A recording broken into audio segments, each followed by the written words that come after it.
আমি তো আপনাদের মায়ের মতো, একটা রাত না হয় এই গরিব মায়ের সাথে কাটায় গেলেন।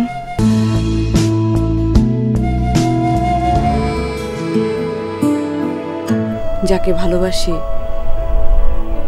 তার বয়স নিয়ে আমার কোনো মাথা ব্যথা নেই।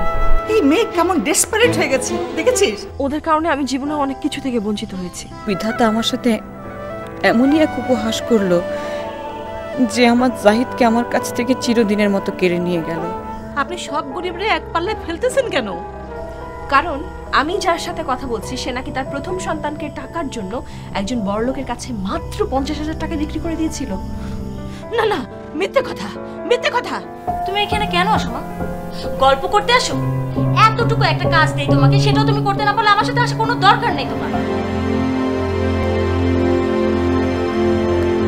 তোমার কি আক্কেল জ্ঞান বলতে কিছু নেই? দিন দিন কি তোমার বয়স বাড়ছে না কমছে? মাকে কিছুদিনের জন্য গ্রামের বাড়ি রেখে শোনো। আমার দাদিকে অনেক কষ্ট দেয়, ঠিক মতো খেতে দেন। আমি বড় হয়ে অনেক টাকা ইনকাম করে দাদিকে নিয়ে বড় বড় হোটেলে খাবো।